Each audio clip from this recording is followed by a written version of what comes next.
Hello and welcome to a new cup of tea, also where we happen to give relationship advice at the end, as we have done the last couple of weeks. And you'll be joined by me and Gonzo for the next hour. And speaking of Gonzo, how are you? I'm very well. Thank you very much. Enjoying the sabbatical. What about yourself? I'm not too bad. I'm not too bad, thank you. Do you have WAN on the back of your jumper there? ING.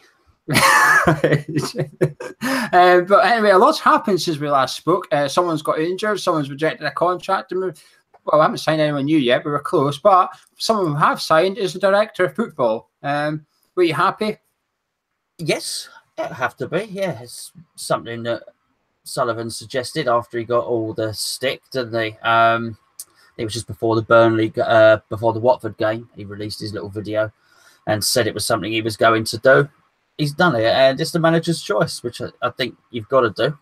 There's been some mutterings that he might not be as good as some people would have liked, but he's the manager's choice. And there is actually a really good article on our website, which gave a bit of mitigation as to why he'd not really performed very well at Malaga. Apparently, there was a lot of interference from above him. So he's the manager's choice, which is important, and it takes all sort of player identification. And apparently, the important thing, negotiations will be done by him as well. So it takes all of that out of Sullivan's hands. So it's got to be seen as good news. That's the main thing for me. The main thing for me is getting the negotiations away from Sullivan, because there's one thing identifying the target. You can identify all the talent in the world, but the guy at the top can't get the deals over the line, and it's completely pointless. So we've now got a guy that can do this. Now, the thing is, I don't know. I've never heard of this guy until we were linked with him. And like you said, the circumstances he was involved in at Malaga is something you can write off straight away. I think he joined in November. He had to sign 8 players. Like 6 of them were on loan or something. You know, there's only so much you can do. But I'm going to play devil's advocate here with what you're saying, because you're saying it's important the manager picks a director of football. But what happens if the manager leaves?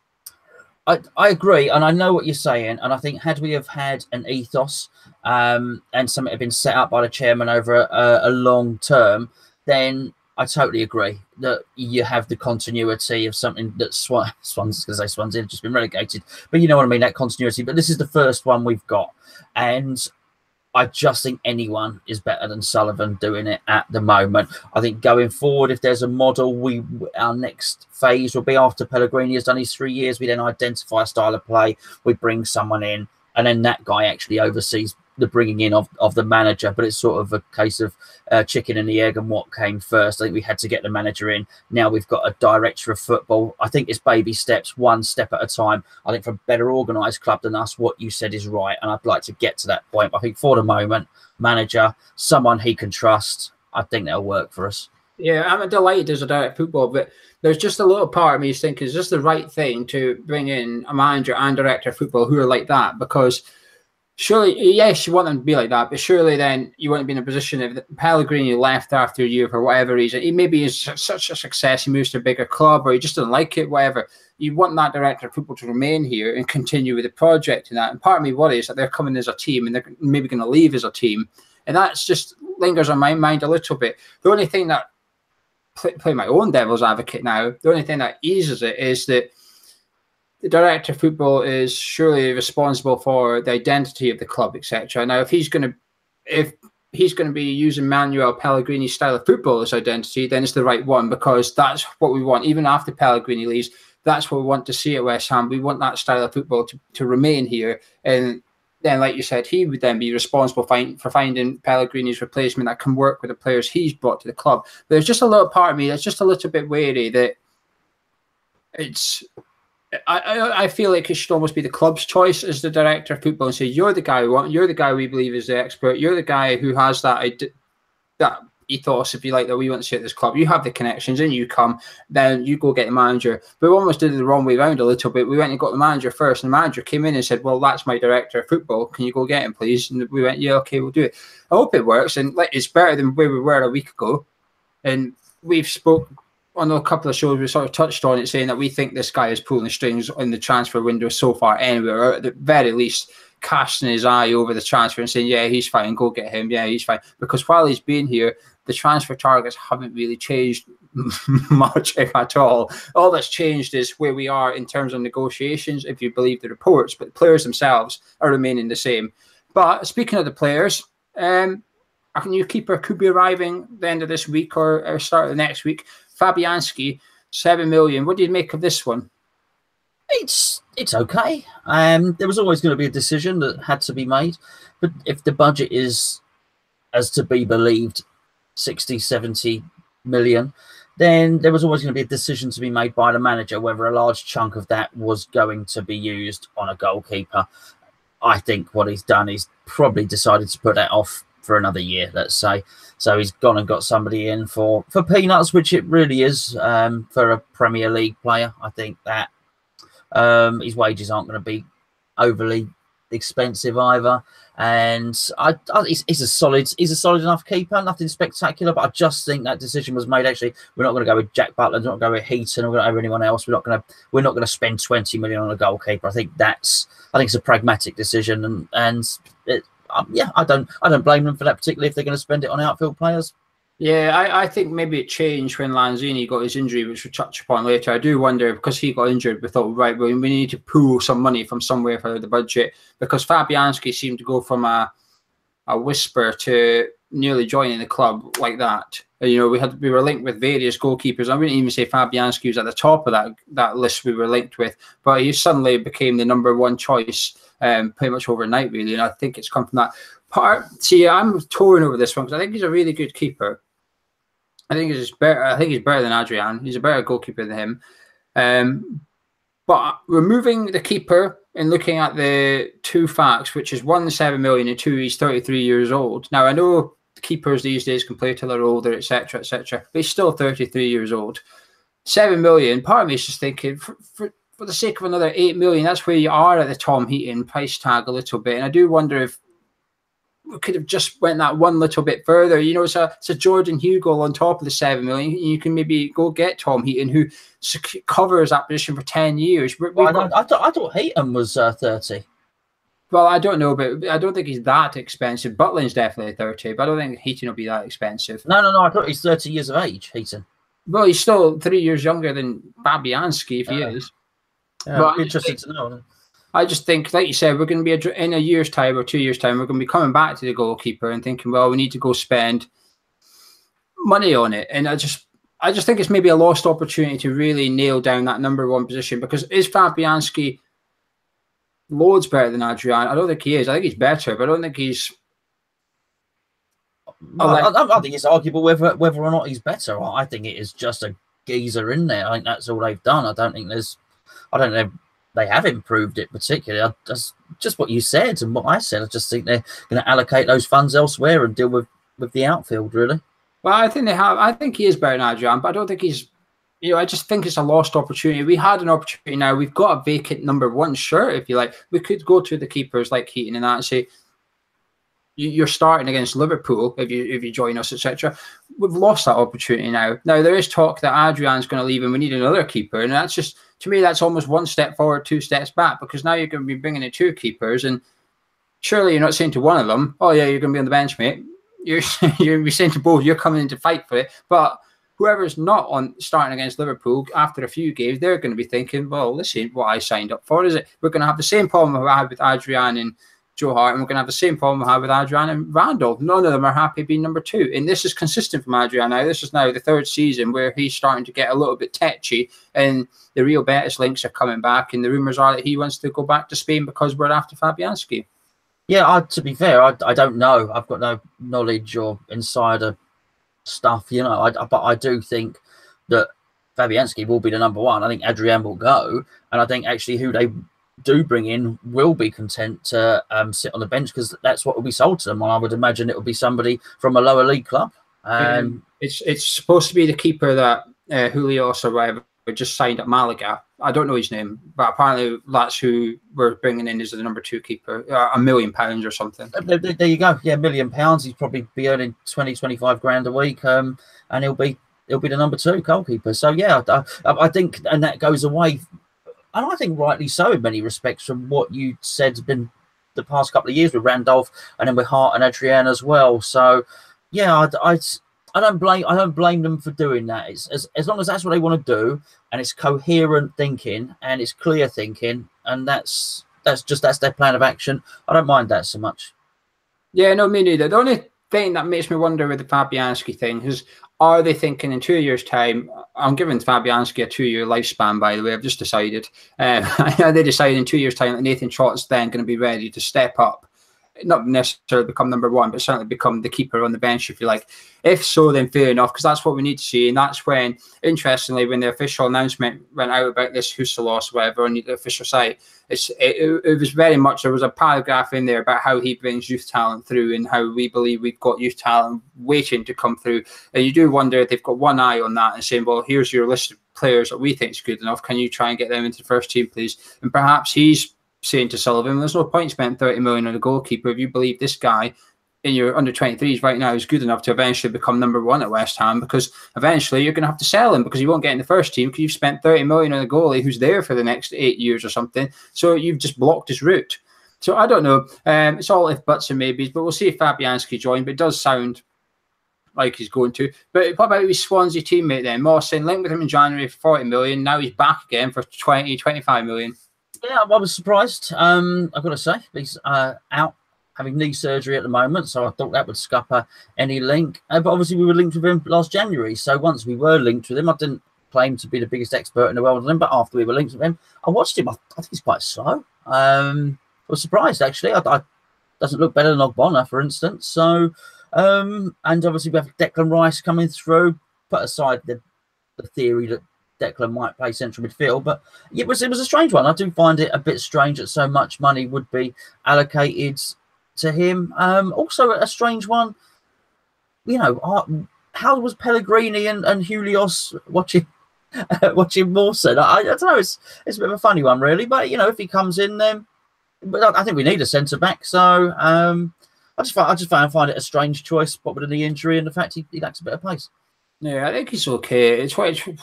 It's difficult to judge. I find it hard to judge players at lower league clubs because, like Fabianski, now I think the stat people were banning about oh, he's made the most saves over the last 3 seasons. Well, obviously, if you're playing for a team in the relegation zone but you don't go down, so the keepers that are having most shots are actually getting out the league, so they can't keep this statistic up. You're obviously going to have the most. De Gea's going to have made the least saves. Yeah.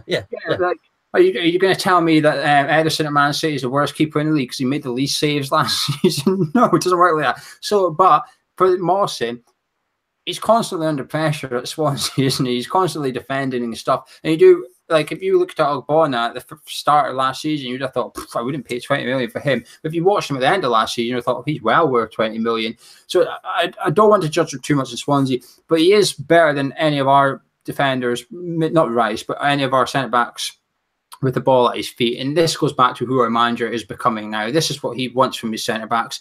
But if we were to sign him, and then people, do you know how people do this? Oh, this is the starting 11 I would choose for Liverpool. He wouldn't make my starting 11. And that's what concerns me. I'd still have Rice and Ogbonna as my 2 centre-backs. And if you're spending 20 million on a player, and we're West Ham United, we're spending 20 million on a player, he should really be going into that starting 11, no questions asked. In my opinion, I don't know if we can afford to spend £20 million on our third choice centre back just now. But it goes back to what, like you said, is Rice going into centre midfield? We don't know. It goes back to the keeper thing as well for me with Mawson. For 10 million more, I think you can go get Lascelles, who is a level above what Mawson is, I think. But it's a good signing. It's a solid signing. Would you say it's a safe signing? Yes. Yeah, I would say, yeah, because the Premier League, he knows the Premier League.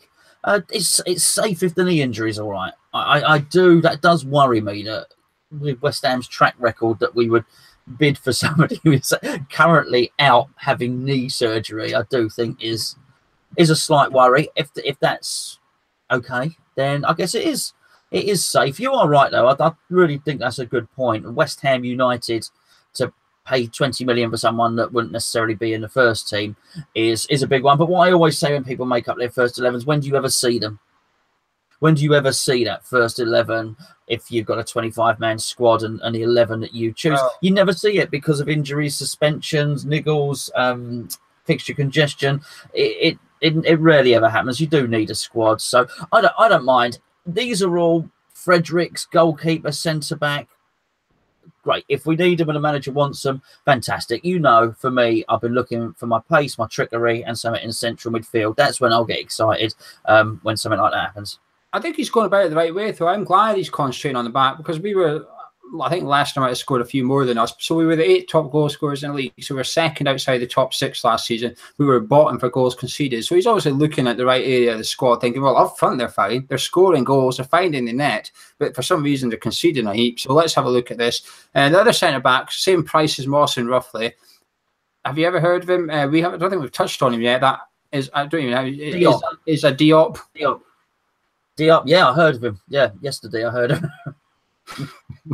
that's about as far. I heard of him a couple of weeks ago when we first linked with him, but I just went, nah, nothing in this. Move on, nothing to see here. But there seem to be some reports suggesting that we are. Could you see us getting 2 centre backs though at this price? No, I think he'd be absolutely mad to. I mean, he might have looked like he was on his way out, Winston Reid. But maybe he'll get another lease of life. Let's not write him off. He's a very, very good centre-back. And up until last season, you'd probably say our best centre-back, Winston Reid. So let's not write him off because of a season. But I also do think Moyes didn't like the cut of Oxford's jib. But you look at how Declan Rice has come through, maybe particularly bearing in mind what we've just already discussed about Pellegrini bringing the ball out from the back.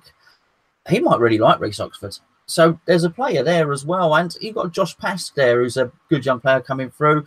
Will Reece Burke feature? I just don't think we need to buy 2 centre-backs for 20 million quid each. I think one of them might be a smokescreen for the other one. So they might have their eyes on one in particular, and the other one's a smokescreen, and they bring one in. But no, not 2.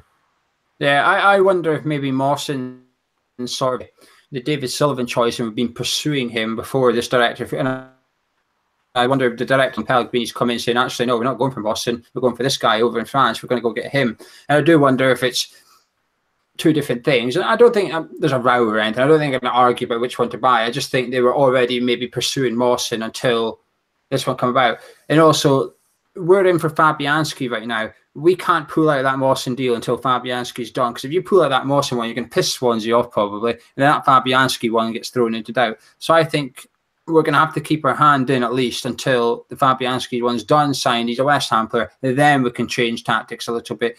But so you say a smokescreen for which centre? But I think it's a smokescreen so we can get the bloody keeper out of that club. And then we can say we don't want him anymore. We're going after this French guy.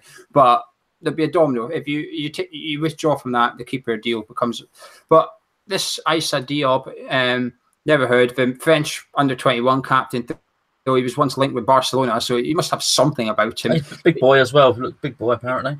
Looking at what people say and stuff, he intrigues me more than that Marlon Santos we were linked with a few weeks ago, because that one's gone a bit quiet, and I'm not upset by that. Since it's gone a bit quiet, I'm not like, I was really looking forward to him because I didn't know him, but this one intrigues me a bit more, and he's better than our signing in this.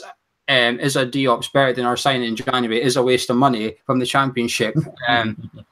But Anderson, we're still linked with Anderson. It's close still, as it has been for 2 weeks. It's close, whatever close means. Well, yeah, I mean, first of all, you hear it was close, and they wanted 40 million, whatever, it's euros, whatever. They wanted 40 million, and we'd offered 32, but then we find out actually we've offered 17. I don't know. I don't know. That would be great. I've seen some YouTube footage of him, and that's it. As you know, as we always say, we're not experts on the European game over here, but I in the same way that I said that the new manager sort of highlighted a director of football somebody could work with. If this is the winger he wants, if this is the guy that he needs to make his system work, then we must get this guy. That's it. You know, if this is the guy he's identified, then I'm all for it. And if he gets some bums out seats, obviously Lanzini we've not discussed yet, but we've lost with Mario leaving and Lanzini being injured for the whole year, then we've lost a lot of our creativity. So we're going to need to fill both those positions. And if this is one of them, then I'm all for it. Hopefully he gets the deal over the line. It sounds as if the personal terms are all agreed, and we just got to find some common ground with Lazio. Yeah, we're quite far apart in valuation, though. If our bid really was that 17 million or whatever it is, I mean, it's literally half of what they're wanting. It's disrespectful to an extent. You sort of look at it and you think, bloody hell, he's up to his same old tricks again. You do wonder where the line is, because like Fabianski, apparently they went 7 million. Our first bid was 2 million. You thought, come on. But I think Sullivan's playing. I can kind of see where Sullivan's coming from with this Anderson thing, because if the personal terms in that are agreed, pressure's on Lazio now. Your player wants out. Your player's already halfway out the door. You've now got to go get as much money as you can. But the powers with West Ham. Sullivan's holding the cards here. If Anderson's already agreed to come to West Ham, we've got the cards. The pressure's on them. But other teams are going to start looking and going, well, this guy's obviously wanting out of Lazio. He's quite decent. We failed on our other targets. Let's go get him. We know the price. We know how to go get him. You'll have like a time on this until Lazio probably go, you know what, piss off. You've had long enough. You've made enough offers. Are you confident this will end up getting done at some point? No, I wouldn't say I was confident at all. No, I'm not confident of any transfer activity with Sullivan, I've got to say. So no, and I do agree. He did seem like he was mucking around, and he seems to pitch too low.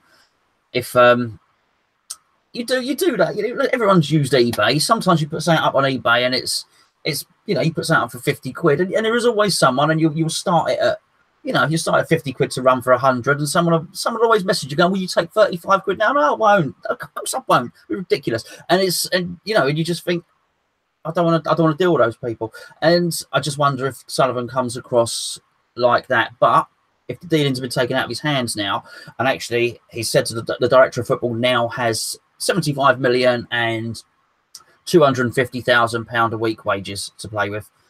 If that's what he's got, and Sullivan's saying, you divvy that up as how you want. You can buy a player for 75 million on 250k a week, one player if you want. You do that how you want. Then I quite like that, because then it's up to them to allocate a certain percentage to each position in the team. So that puts the onus on them, because then they decide how much Anderson's worth. But yeah, not confident, no. That 75 million budget, though, is probably, you've got 75 million budget, but 30 million of it must be spread over the next 3 years. It's not all. It's not 75 million hard cash to go hand in out. You've got 75 million, but you've only got 40 million hard cash. The other 30 needs to be spread in installments and stuff. But it'll be. I think this one will get done. There's something about this deal. I just think there's too much smoke going on here, especially over in the Italy side of things as well. Usually it's both one side's at it, but this one seems to be that both sides are sort of saying, yeah, this deal could happen. Well, Italy have been convinced that it's all but done, and our side saying, well, no, the player's done. It's now about the clubs, etc. I think he'll be a West Ham player at some point in the next fortnight or something. But talk about West Ham players, Lanzini, I mean, his season's over, but I did a transfer show with Tom and Charlie, and I said to them, how do you replace a £50 million player without getting £50 million for him? Because that's essentially what we've got to do for next season, in my opinion. I think you almost have to alter your system, so you don't play that way. You look for, try and get different qualities from other areas of the team. I think you certainly have to utilise Hernandez as a poacher. I think you have to utilise what qualities Arnautovic has got. I think you have to bring in your winger, be it Anderson, and then you've got to bring in a playmaker in the middle. It ain't going to be easy. It's a huge blow. The big clubs can afford to lose somebody of Lanzini's quality, because, you know, a team like Man United have got Juan Mata, who's not even in the first team, so he just comes in, or, you know, Rashford or Martial, and they've all got good players, haven't they? Even Arsenal, when he was, you know, they didn't play at the start, and then they bring Ramsey in, who's a very good player. You know, so they've got the strength in depth. It hurts West Ham losing a player of that caliber. So it ain't going to be easy. It's a big blow to the manager at the start. It's a big blow to us as fans, because I thought we were going to see the best of Lanzini. A big blow to the player who I thought was going to have a really good World Cup, actually. It seemed Messi seems to like playing with him. Messi seems to half run that Argentinian team, and I had a feeling that Messi was going to almost insist Lanzini was in and around the team. So big blow for all concerned. But we'll find out what Pellegrini can do. Yeah, it's just disappointing for him, really, isn't it? But we've lost our best player as far as we're concerned. And the problem is the backup for Lanzini, if you like, was Mario, who's also disappeared out of the club as well. So we've sort of, when you said earlier we've lost most of our creativity, I think we've lost all of it, to be honest with you. I know Anavic can create something, but he's the guy you want to be on the end of the creativity. So we've lost pretty much it all. And this is where the Anderson thing, as soon as the Lanzini injury news came out, I thought, we need to go get Anderson now, because if Lazio had any braids, they'd be saying, well, the price has just gone up, mate, because you've gone from needing or wanting Anderson to desperately needing him because of what just happened with Lanzini. So everyone now knows that we have no creative midfielder in something. So I think there's almost been a tax applied to our transfers as soon as that news come out, saying, well, you want one of them, it goes up a little bit. It happens in football. You know, if a club's desperate for a striker, when they come knocking for your striker, you can say, well, it's a bit more expensive for you because you're in a position that is you need to get out of it, and it's going to cost you to get out of that position. But I wonder, this is why, like the Fabianski, now we're trying to claw back a little bit of cash here and there so that we can try and replace Lanzini. It's going to have to be a loan deal, in my opinion. It can't be someone permanent because it's going to cost tens of millions, and we don't have it. We just don't have that much money. Or he's looking at the under 23s, and that's a lot of pressure to be putting on someone from the under 23s. I think it'll be a combination of both, if you like. I think we'll probably get a loan deal in.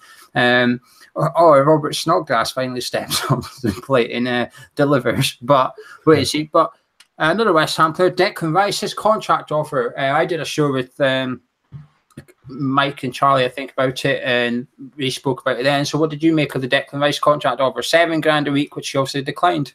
Yeah, I mean, unsurprising. I heard actually it was 15. I mean, they clarified that. The owners certainly let it be leaked that it was 15 plus 15 for appearances. So, but it's just not the going rate, regardless whether it's 7 or 15.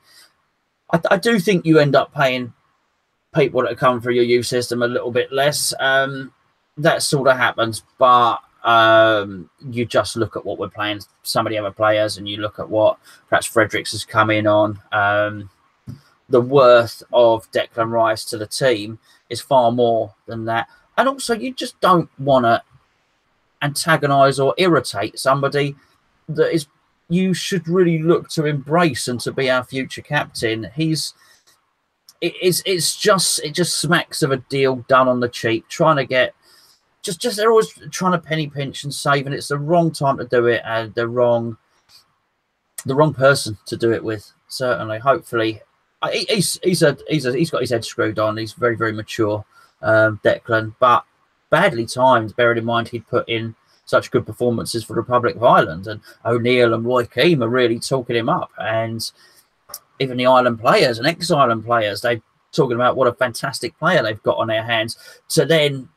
I think it was a day after he got man of the match for Ireland that it gets leaked that he's got this derisory contract. I mean, you couldn't have timed it worse. Just as his value and his standing in the game had just gone up another level, we go in and pitch far lower down. So that needs to be sorted out. You know, it's all very well us putting bids in for Mawson and Diop and this, that, and the other, but we've got a blinding. We've got, I think, the best young, but certainly the best teenage centre back in the UK and the Premier League, certainly from what I've seen. We've got him at our club, and we need to make sure that he is well looked after before we go and start fluttering our eyelashes at other centre backs. We're on the YouTube live chat right now. You can start pinging your questions, and I'll jot them down as we go. Still another couple of topics, and I'll get onto the social media ones first. But start putting them down. I'll start writing them down. The fixtures come out today, Gonzo. Do you make anything of it, or are you of the opinion that you play everyone twice, so bugger it? No. I think there's an intricacy. You know, I think we've all got our personal preferences. I mentioned that I wanted to go down and see sort of Bournemouth in the summer, if it's all possible. Bournemouth away, so not happened. Southampton away. It's actually fallen on Boxing Day, that one. So yeah, that's we'll work our way around that. So I do think, for personal reasons, you do like certain games at certain times. You do have to pay everyone twice. I think it's important this season, though. I think we could get a benefit from this season. I think that it's actually worked out in our favour, this one, because of the World Cup.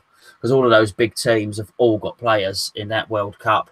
And what often happens is when we have these summer tournaments, those players missed the pre-season for their clubs. It always happens. You watch it. All the players will come back, but the players who've been at the World Cup will be given an extra 2 or 3 weeks holiday. So they've not had a holiday. They will then go off with their families. So they always seem to be 3 weeks or a month behind before they get up to peak fitness. So actually, I think it's worked out quite well, because obviously we don't have very many players at the World Cup, or very many players at all, never mind at the World Cup. So I don't mind. I don't mind.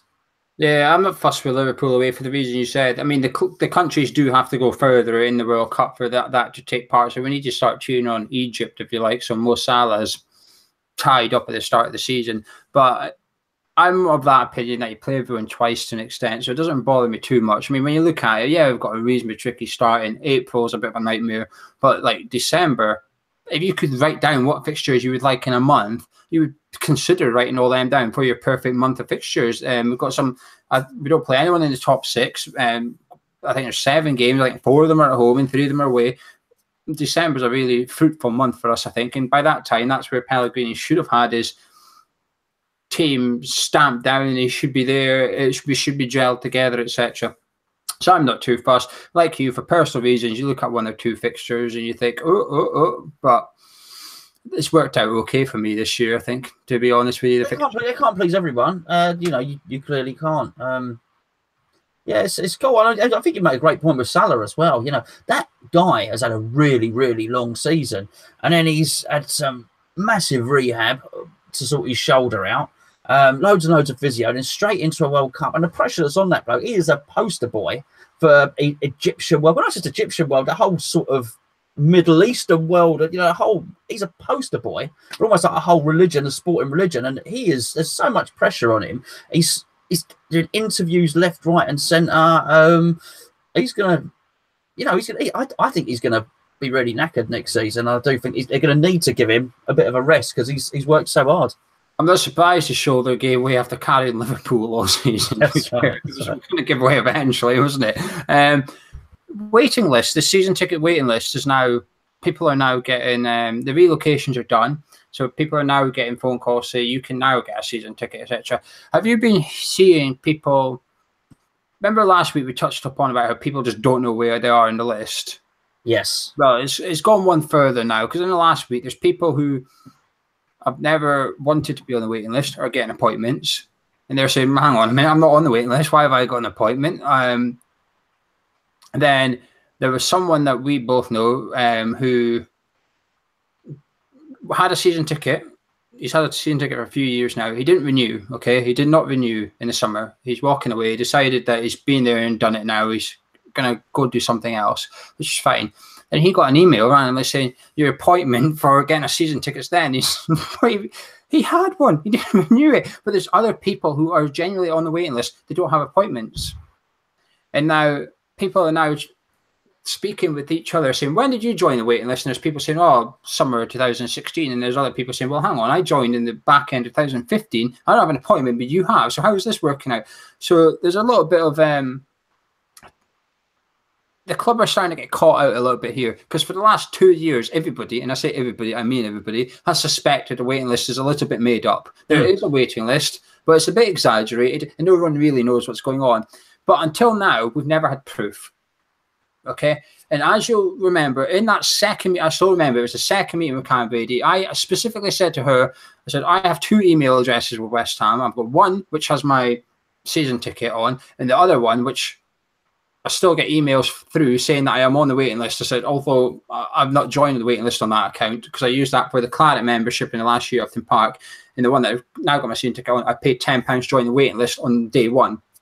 So I said, am I on the waiting list? She said, no, absolutely not. No, because we were trying to get out of her. Why is there 50,000 people? Is it because there's duplicates? We gave her an out. She could have said yes. Okay, everybody's included twice. And brilliant. Now we know where you're getting 50,000. We all know that's where you're getting 50,000 from anyway. So you could say no. No one's going to believe you. But she said no anyway. They've got caught out now.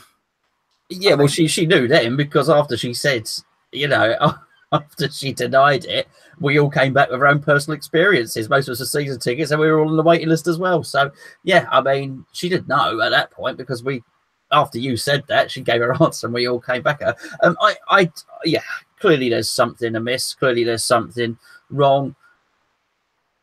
who knows? I mean, I always thought it was a miracle that West Ham would go for 34,000 to, you know, fill in and then fill in a stadium. All right, we don't fill it; it's 57, but even to go from 34,000 to getting over 50,000 most weeks is a miracle and really good. I think we've done really, really well, a club of our size, but there's certainly not an additional 50,000 fans waiting to go there. It's absolute nonsense. I actually phoned the ticket office today, and it was heaving.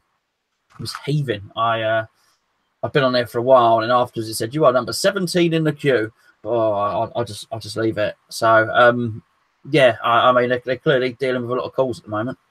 Yeah, they're claiming they're dealing with a lot of angry people as well now, because fans are starting to speak with one another and realise that there's people join later getting appointments and they're not getting appointments. So it's a bit.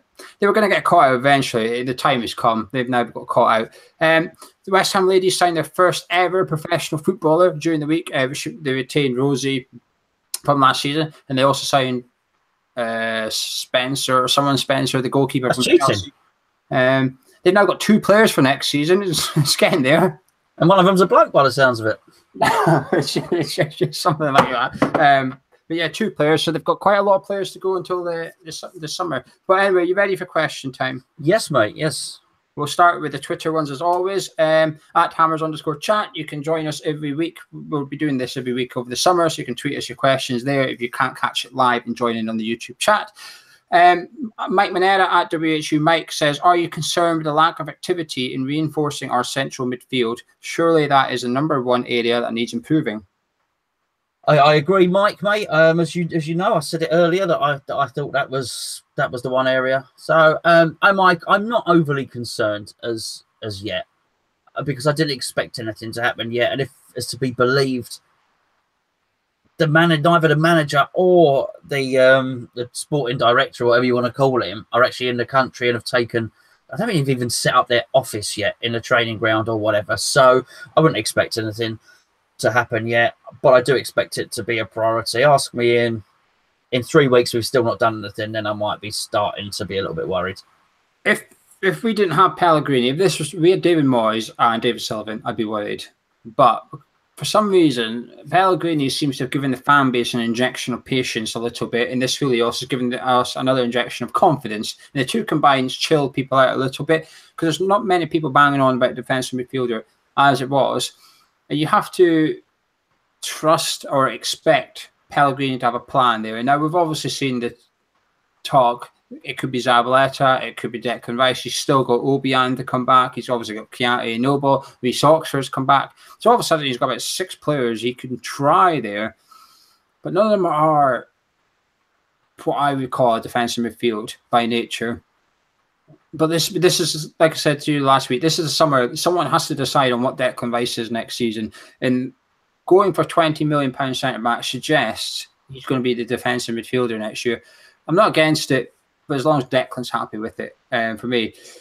At Aaron Little 123 says, "Is there, other than anyone we have been linked with this window, is there any other realistic transfer you would like to see? Maybe someone who hasn't been mentioned before."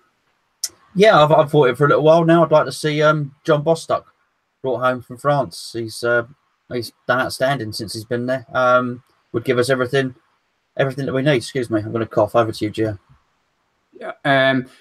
If money is no object here, if you can spend 40 million of your 75 million budget, I would go for Ndidi of Leicester. Is he realistic? He's borderline realistic. I think he's a bit like when we were with Jamie Vardy. You'd have to pay a lot of money to get him, but I don't think he'll be at Leicester City in 2 seasons' time. I think he'll be at a bigger club. I think he's got all, and that fits in with question #1 for your defensive midfielder. Question from at Rob Herditch says, "How far do you think England will go in the World Cup?" Great one, Rob. You don't hear much from me about World Cup. I don't really watch it. But England will do what England always do. And England always go to the World Cup for 2 reasons. They can't retain the ball. So somebody will retain the ball a lot better than us. And we traditionally don't have anybody from central defence who can walk into midfield and play like a midfielder to make up an additional number. In central midfield, that's where we always fall down. That's why people like Glenn Hoddle only got 50 caps, while Letitia got 1, and we've got a mistrust in this country of players. Mark Noble's got 0. Yeah, and probably why you'll see on one game or two Henderson coupled up with Dyer. It's just what we do, and when you look at the flamboyance of a lot of the other teams, we will do what we always do. We'll either, if we do manage to stumble out the group, then there'll be no semi-finals or finals. And by all means, if we do come back and stick 2 fingers up at me and replay that little bit of footage, I'll be happy. I'll be absolutely happy to be wrong, to be cheering England on the World Cup final. But I can only see misery. Interesting, right? I'm going to avoid that question. Absolutely. To be fair, I think you'll do okay. I think you'll go out the quarterfinals. I think there's a chance you can meet Germany in the quarterfinals, and if you meet them, I think you'll get out of the group easy enough. I mean, Tunisia and Panama, come on, you'll get out of that easily enough. Belgium they're not the country everybody hypes them up to be. They've got good individuals, but they're not a good squad. They're not a good team, I don't think. They've got a crap manager as well. Martinez is not a good manager. They've got better players than you. But I don't know. I don't think they've got a good work ethic and team spirit. If I may just come back on that, because I say I won't really be speaking about the World Cup at all, and others are going to say lots about it. The trouble is with Panama and Tunisia, I know nothing about at all. They'll be organised, and they'll have 2 banks of 4 there, and that is where England traditionally fall down, because we don't put anyone creative. We can't unlock. There's no space to get around the back of them. It happens all the time, year after year after year. So should we beat them? Yes, but I wouldn't be surprised to see a 0-0 draw against one of those teams, and then we're sort of, the pressure's on, you know. Well, I think you've got that centre back that can now go into centre midfield, and Kyle Walker. I think I can see what Southgate's doing there. I think he's a miss at right wing back. I think him going down the rights, but Kieran Trippier is good, not as good as Walker. But having Walker in centre back allows you to have that flexibility where he'll go into the centre midfield and push up. I think you'll be fine. I'll say quarterfinals for England. I think you've got a good squad, unfortunately. As much as I hate to say it, but I think you'll do all right. Graham Taylor 5 says, thoughts on the youngsters Pellegrini will be looking at during pre-season. Do you think he may keep any on in the first team this year? Now, the youngsters, for you who are watching that don't know, the youngsters that are being expected to join West Ham on the pre-season tour, I say tour, it's 1 game in Switzerland. Oxford, Samuelson, Pask, Brown, Martinez, and Holland. Yeah, I mean, I've seen all of them play. I think he's going to be really impressed with Nathan Holland. I just wonder if there's a second chance for Reece Oxford. I really, when I've seen Martin Samuelson play, I really like him. He's a big boy. He's got really quick feet. He's fast. He's strong. There's a player there. I just wonder, if he'll come through. Marcus Brown, I can actually see him liking all of those players. Martinez is not. He's not strong. He's not fast. I wonder if you could sort of play to his strengths at all. He's not fast, but I do think he would see something in all of those players actually. And also, we discussed Nathan Trott earlier. Nathan Trott is a very, very good keeper. I don't want to heap any pressure on him, but I think he's better than De Gea and Neuer. I'm joking. No, he's very good. He's very good. I've sort of, in my head, I've written off Samuelson and Martinez. I'm not expecting them to make it at West Ham. Martinez, by the sound of it, struggling in the 2nd division in Spain. It doesn't throw a lot of great confidence. I think he's still with them just now, actually. I'm sure they've still got a game for promotion. So he's not going to get much of... You talk about no pre-season, that geezer's not going to get a break. So I'm surprised he'll be on the tour, because even if he was to go on holiday now, he's still only got 2 weeks until we're off to Switzerland. But I hope Oxford gets a second chance, and I hope he takes it. I really, really do, because he's definitely got something about him. He doesn't get bigged up that much when he's at 16 years of age for nothing. And we all talk about how Alex Ferguson spoke about Ravel Morrison, etc. Well, you have to do the same with Reece Oxford. You can't look back at one fondly and then disregard the other when they're both getting similar plaudits from such a young age. There has to be something about Oxford. We've seen it. He makes errors, but we have to give Oxford the time that we gave Declan Rice. Declan Rice made a glaring error against Newcastle. All the fans went, doesn't matter. It's fine. He's learning. Leave it. Against Arsenal, he literally ducked out of the way and we conceded a goal. The fans went, doesn't matter. Forget about it. Move on. We have to do the same with Reece Oxford. We have to allow him to learn the hard way. And that is by making mistakes out on the football pitch and learning from it. So I hope he does okay. I've not seen past. I watch highlights of the under-23s, but that's it. I've never attended an under-23s game. Not going to pretend I have. But Brown is someone I like the look of. I do like the look of Brown. In Holland, it'll be interesting to see if he's recovered from his injury. I hope he has, because he was sort of hitting the heights for the under-23s when he got it, and he was probably on the verge of breaking into the first-team squad because of injuries, etc. But yeah, I'll split it in 3. Oxford, Brown, and Holland for me. Last question for Twitter at Hammers Fan. Oh, it's that numbers guy again. You know, the one that we call national insurance number. So it's Hammers Fan national insurance number. Says, I'm watching Ed Sheeran at Wembley tonight instead of the opening game of the World Cup. Am I whipped or a good boyfriend?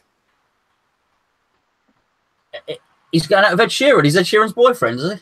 Well, must be. Or I misunderstood that. He's away to see Ed Sheeran at Wembley with his girlfriend instead of watching the World Cup. Let's be fair. I know the result was 5-0, was it not? Under normal circumstances, you would rather go to a concert than watch Russia play football against Saudi Arabia. Ed Sheeran or not, who writes some very good songs, I think. So, no, you crack on, enjoy your evening. Look, you're going to be stale. If you don't enjoy yourself now in the summer, you're going to be stale and footballed out by the time we get to August when it all kicks off again. You enjoy yourself. 1 second, I'm writing down a question. On Tinder guest. Oh yeah, we'll keep that question for the end. Oh, we like that one. We like that one.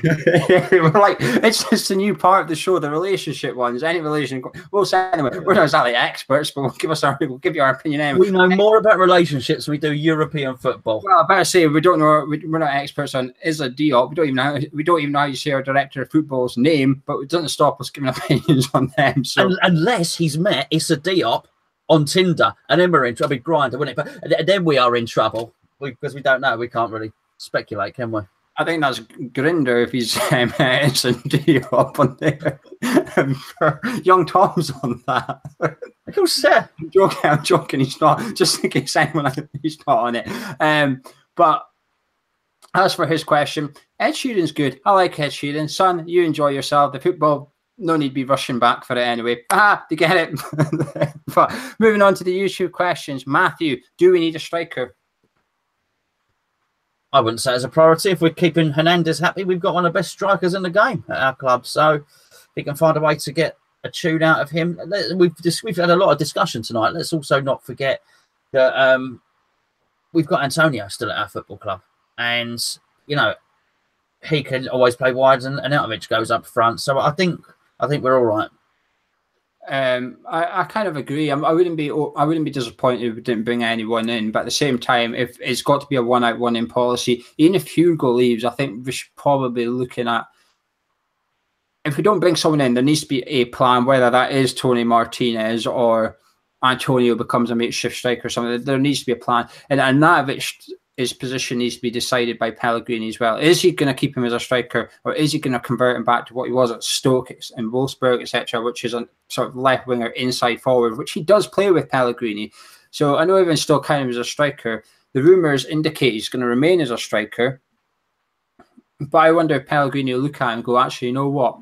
You've got what it takes to be my inside forward here. You're perfect for that role. It's a dilemma for Pellegrini because Arnautovic is probably perfect for 2 roles that Pellegrini plays. How does he decide which one he goes for? I don't know. That's why Pellegrini's going to get paid £8 million a year. I mean, you're sitting on a flipping YouTube webcam talking about Tinder and God knows what else. GB says, will you be happy if we spent 75 million on a replacement for Lanzini, a centre back, a striker, and the rest are just loans or freebies? It depends on the composition of it. I mean, I guess if we've spent 75 million on 3 players, then I'm hoping we've got 3 really good players. So, yeah, I guess so. We've just discussed the striker thing. I'm not sure, you know, if that's divvied up like that. Does that mean we've just spent 28 million or something on a striker we don't necessarily need? I don't know. don't know. It's really hard to say. I mean, you know, yes, if we did that, but then one of the loans was Mario back or something like that, then it would possibly work out. We'll have to see. It's hard to say. Sorry to not to duck out on that one, but until we know the composition of what we need, it's hard to say really. Yeah, I'll say no because I don't think we need a striker in that. If he said a defensive midfielder or centre back and a replacement for that, I'd probably say yes, but he didn't. He said striker. So to your question, no. Mark SB, does every player get a clean slate for you under Pellegrini? I think it would be wrong for him not to, really, I've got to say. I think there's a clean slate and then there's just denying the obvious evidence. So if people have sort of fallen out with previous managers, I think you have to take that. But and I think if you look at somebody like Andy Carroll, it's not a clean slate per se. You still have to look at his injury record, and it's not a case of Andy Carroll suddenly turn up for training and showing a better attitude is going to make him fit again. He can have all the positivity he wants around the training grounds. If he's just not going to be fit, then there's no point in that. So he might have to address that. But I think, yeah, as I say, I think in terms of attitude and maybe players have been late for training or things, stuff like that, everyone starts with a clean slate, but he's going to have to speak to the medical department, if we still have one, about Andy Carroll. To an extent, I think he does. I mean, what's a clean slate for Hugo? Do you just ignore the fact that he's a championship striker? Do you just ignore the fact that he's not proven in the Premier League? Because if so, I think that's naive. And I think maybe what would you get for him this window? 6-7 million, maybe. If you're lucky, yeah. 6 months in January, he's going to be worth 3-4 million. You're almost going to be begging people come get him. I think you just need to cut not your losses, but you need to just not give someone a clean. Don't give them that opportunity. Snodgrass and Hugo are my two I'm talking about here.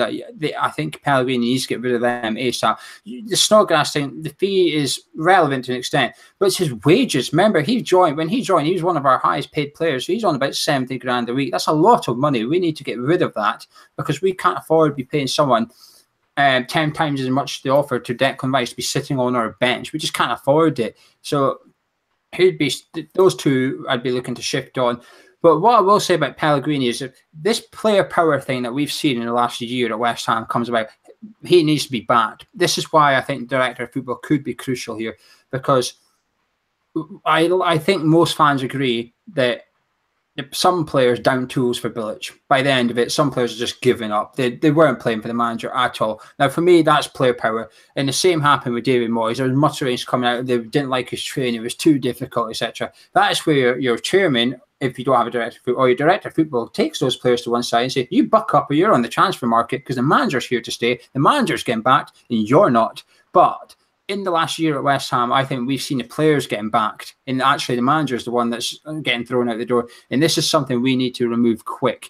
Now, give players a clean slate in that regard. But as soon as someone starts piping up, I think they need to go regardless of who the player is. And there's no one player in that squad bigger than the manager. Well, there's a big difference between that. They could afford to do that with Moyes. They could afford to take the side of the players. They could also afford to do it with Bilic, who wasn't on a big contract and didn't have much of it left. They have to back the manager now because they cannot afford to pay him off. So I think that's just the money he's on is going to force the issue because they're not going to be able to afford whatever was 21 million to pay him off. So yeah.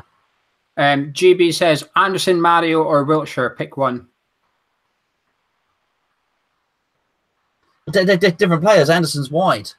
Surely Mario Wilshere. I wouldn't. Sorry, I don't. I'm not going to be awkward, but I am going to be awkward. I wouldn't. If you've only got say 30 million, you're going to have to pick between one of them essentially because Wilshire's are free, I know, but play his game. It's a hypothetical situation. You then need to evaluate if you need a winger more or a centre midfielder more.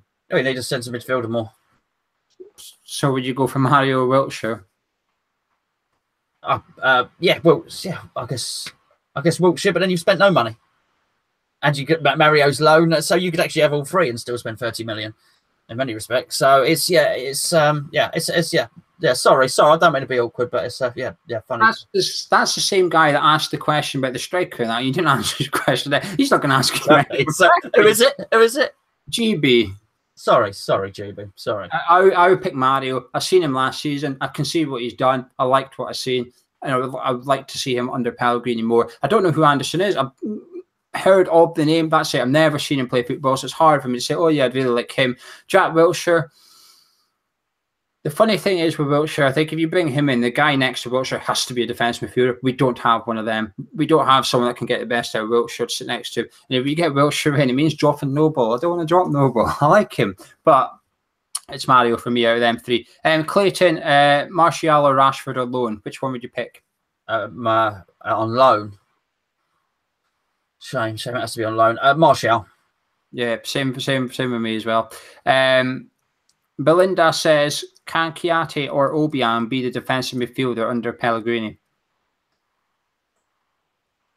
Yes, I think they could. I think maybe they might. Crikey, again, we haven't mentioned Obiang, it seems, for ages. Yes, I think they could, and I think they might have to. Be interesting to see if he demands different things from them. Obiang, I think, particularly. Yes, he does have defensive qualities. He's played at centre-back. Let's not forget, if he was given a very, very disciplined role and told to just fetch the ball. But it sticks in my mind at times last season when he didn't track and he didn't run. So, yeah, maybe Obiang is being earmarked for that job. Interesting point. Obiang, perhaps, not Chiati for me. He just don't have the positional awareness or the discipline. He doesn't know where to be. That's the worrying thing for me. I've got no qualms that when he's in the mood, I think he works hard, right? Sometimes we didn't see him track back last season, but you know something, I could go watch all of the goals we've conceded and I could probably pick out 3 or 4 that Noble, Zabaleta, etc., all didn't track back for. But Chiati just doesn't know where to stand. Like when the other team are in possession, he's usually about 10 yards away from where he's actually meant to be. The rest of them are in the right position. They're just not good enough sometimes, but he's just in a world of his own sometimes. I've given up with him as a player. I hope he proves me wrong. I hope next season we see a fantastic Chiati, but I don't hold any belief. I'm not expecting it. He's one of the 2 players at the World Cup, so it'll be interesting to see how he gets on for Senegal. Obiang, maybe he can pass the ball. We know he's got some defensive attributes about him. He went off the boil a little bit before his injury, but it'll be interesting to see what Pellegrini can get out of him, actually. But I remember doing a show with you about a month ago, and I said I wouldn't mind if I wouldn't mind if Obiang was sold this summer, and I stand by that. I don't think we'd miss him. I don't think he's irreplaceable. You said people keep forgetting about Antonio. I think a lot of people are forgetting about Obiang just now, and that is not a good thing. If you're a footballer and your fans forget you're at the club, well, not forget completely, but do you know this first 11 thing? I've very rarely seen Obiang in anybody's, and that says a lot, and it's not a good thing for him. JTA says, would you sell Aaron Creswell and bring in Luke Shaw? No, I wouldn't. No, I like Aaron Creswell, and he's at West Ham, and he knows all about West Ham. You haven't got to worry whether he'll settle or not. Luke Shaw's had a really, really, really bad injury. There's certain things that Mourinho doesn't like about him. I think bringing Luke Shaw in is a risk, whether it works out or not. I don't think there's any risk with Aaron Creswell. We know what we've got, so I'd leave it as it is. Richie's asked a question about England winning the World Cup, but we're not going to. He's asked about something else, but I'm going to change it. Would you, England? I've seen this on social media because the World Cup, etc. Would you rather England won the World Cup or West Ham won the FA Cup? Oh, I mean, it doesn't even. I mean, crikey, West Ham winning the FA Cup. It's not even. Doesn't even come close. I've got to say. Interesting. See if it's not England for me, obviously, but if it's between Scotland and West Ham in the FA Cup, I'd pick Scotland. I don't know why. Yeah, you're a bit feisty, you Scots. Though the old flower of Scotland starts playing, you'll start twiddling your bagpipes. You're all patriotic and lovely. A bit embarrassing, you know, old England. A bit embarrassing to be English and all that. You know, I leave my skirt out of this. I do. No, I mean, listen. You know me. I love the rugby. I love England rugby, and I go to England cricket, and it's I'm just more into that. I'm more into that in football. I'm just far more into West Ham than I am into England. I find it a bit limp, if you know what I mean. You know, the limp, the old England band, and you know, England, and it's just all a bit wet. It's all a bit lettuce leafy. Whereas leafy, are you trying to turn on Jamie Oliver right now or something? No. I'm calling it like a wet lettuce leaf. It's not a compliment. I'm not trying to be. I would turn Jamie Oliver on. No, it's not culinary. It's not culinary tips, but there's passion. I'm saying you Scots are very, very passionate about your football team. I find the England fans don't make much noise. That's why they got the band in there and all well, if you watch the game, you watch that game. Like the one at Ellen Road, that place was rocking. It's just Wembley doesn't make much noise. Do you know what? You may well be right. You may well be right. But no, it's West Ham. West Ham. We make noise. Yeah, West Ham all the way for me. FA Cup. Come on, this year, every year. Come on. Yeah, well, trust me, I want that as well. I'd take that over anything. But Scotland win the World Cup. Christ, I just want Scotland get to the World Cup. Bloody hell! The next Euros we're hosting is spread over various countries for their anniversary or whatever. Scotland's hosting some games. I mean, Christ, can you imagine hosting the Euro Championship finals? You're not even in the bloody thing. No, actually, I've got to say another thing about England. There's so many Tottenham players there. It would be really hard. It's funny, your old club loyalties. That doesn't. You know, Dele Alli laying it on for Harry Kane. Oh no, you know. Do you know what? I think I'd be pleased if England won, but I couldn't cheer and celebrate it like West Ham winning the FA Cup. Crikey. That disappoints me. I think you change your tune. I think you'd get into it if England got to say the semi-final. I think you'd soon find yourself. You might be. You might be right. You might be right. You soon find that patriotism coming out in you or something. Ben Davies says chocolate or ice cream. Which would you pick? These questions are getting a bit weird now, but why not? I'd probably choose chocolate, but I'll tell you what, there's a lot of funky ice creams around, but you can't beat a mini milk ice cream. The old ones are often the best. Interesting. I would go. Depends on the weather. Right now, you sounded like Chewbacca. Then you said I would go. I'm Jamie Oliver thinking about wet lettuce. Yeah, wet lettuce ice cream is lovely. I would go ice cream. Actually, I think I would. I think that is all the questions. But our last question, guess what it's on? Oh, we know what it's on. I've been waiting for this one. How do you get rid of an unwanted Tinder guest? I assume he means round his house. Well, can we find out? I mean, if it was just on Tinder and they just exchanged some messages, I guess quite far back. I don't know if I can ask. Okay, well, maybe we'll find out. But let's just suggest it's on Tinder and they've exchanged a couple of pictures. Maybe they're into the nudes or something at that point. What I would do is what you want to do? Don't do it. We don't want to see it. Get yourself a nice leopard print thong. Oh God! All right. This is a new low. Put your leopard skin thong on. Pull it right up high as well, and do a funny face and go, "Oh, come on, darling, see you tomorrow night," or something like that, and she will run a mile. I guarantee it. Our viewers are. That's how I got Mrs. Gonzo to leave me with the leopard print speedos. People are unsubscribing to this channel right now. We're not gaining any, that's for sure. I'm sorry for Tim. As he's thinking, the old King Apparel's on there. There's a nice T-shirt. So now I've gone and ruined it. I always wear the King T-shirt with the leopard print mankini combo. I find King Apparel. Check it out. They don't do mankinis. He's going to be bringing out some underwear next week. I'll model it. I'm assuming it's round his house, to be fair. I don't know what I'd do. I mean, if it's unwanted, what does he mean? Does that mean she's turned up and she's a bit catfish? Yeah, that's not what you said you were. Get the fuck out. I don't know what I would do. Pass wind a lot. Eat some beans. Pass wind. And it'd be really crook. Oh, sorry. Better out than in. I think I might go. I think I'd go through the house. I think I'd come back wearing my leopard print pants, actually. But it could go the other way. They might think, oh, hello. Well, I might ask her if wet lettuces turn her on. And she says, no, I'll go get my lettuce and come back through with it. Stuff the wet lettuce down, the Speedos, to bulk it out a bit, look a bit more impressive. Do you know what I mean? It's just, do you want to nosh my lettuce? Absolutely. Yeah, that would be a good should say, so I was expecting a cucumber. I'm quite disappointed, but there you go. No, I'm still baffled as to how low this show's gone. This is a new turn for this show. It's got weird. But anyway, is there anything West Ham related you would like to add to that before we bugger off? How can you add anything West Ham related off the back of that?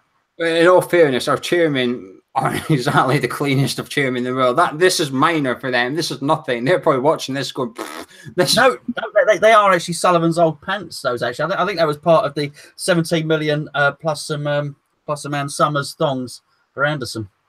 Right, okay, it's definitely time to go. But anyway, if you enjoyed the stream, if you happen to have enjoyed it at the end there, make sure you drop a like on the video. We'll be back next week at some point. If you've got any questions for for next week's show already, drop them in the comments in this video, and I will pick them up before the start of next video as well. But that's been Gonzo, I've been Geo, we've been Hammers Chat. This has been a cup of tea without the tea. We'll see you very soon.